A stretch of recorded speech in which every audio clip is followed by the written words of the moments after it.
In today's video, we are going to prove the area of a circle by using the matrix Jacobian. Okay, so this is the simplest way to prove the area of the circle.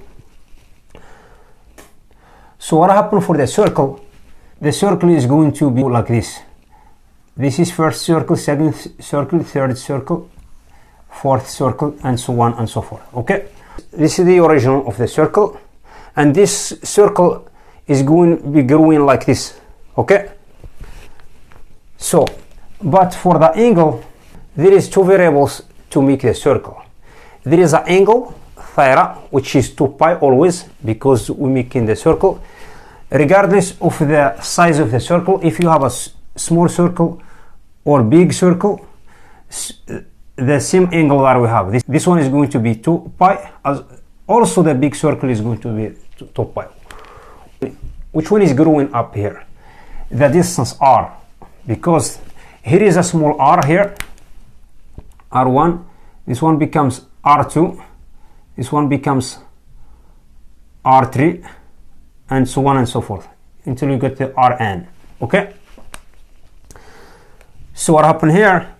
So I get d as a distance equals the sum of delta r as r goes from 1 to the n. Okay, because we are building the small portion of distance, dr is going to make us the whole distance r. Okay, so if you collect all these portions, it's going to give us the big distance r. Okay, so I'm going to apply Jacobian matrix here.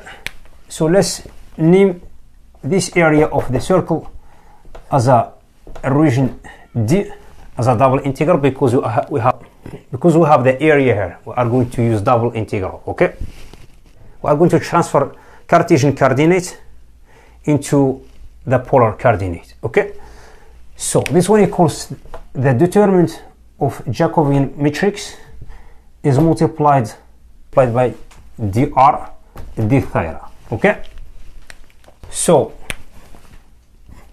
we know for r is going to be from 0 to r, and for the angle is going to from 0 to pi.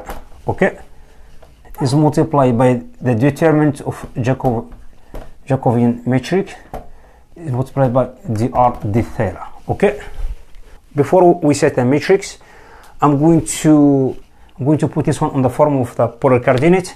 So I get x equals r cosine theta and y equals r sine theta. Okay, so for the Jacobian as a matrix, we are going to work on the rn, we are going to work on r2, because we have only two variables here.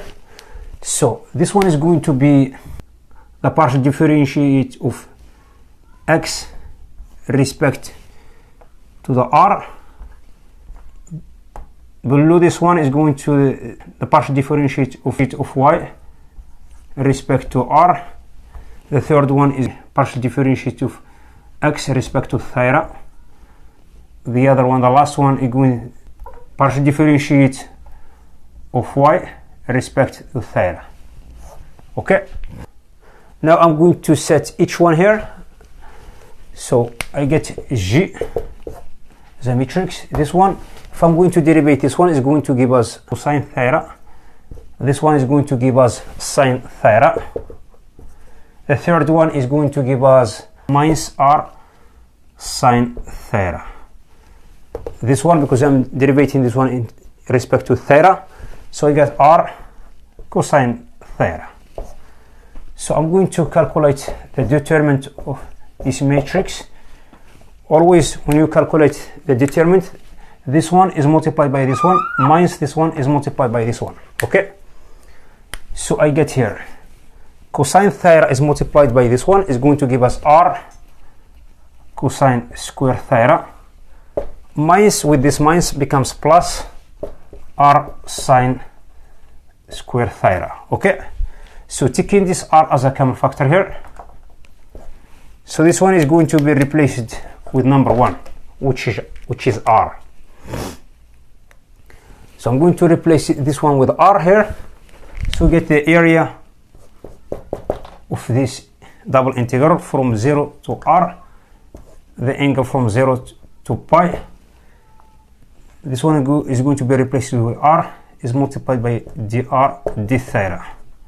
Since this one is dependent on theta, I'm going to take this one out of these things, which means I get from 0 to r, r from 0 to pi. So I'm going to calculate this one separately since this one is dependent on theta. So I will have 2 pi minus 0. I'm going to take this 2 pi out of this integral because it is a constant to get 2 pi from 0 to r dr. Okay, so it's more simple, is a half r square over 2 area of the circle, which is pi r square. Okay, we have proven the area of the square. So also there is another nice method you can apply here. So by using the equation of the square and integrate that. Okay, let me know in the comment section what you get. Okay, thank you for watching. I will see you next video. Bye.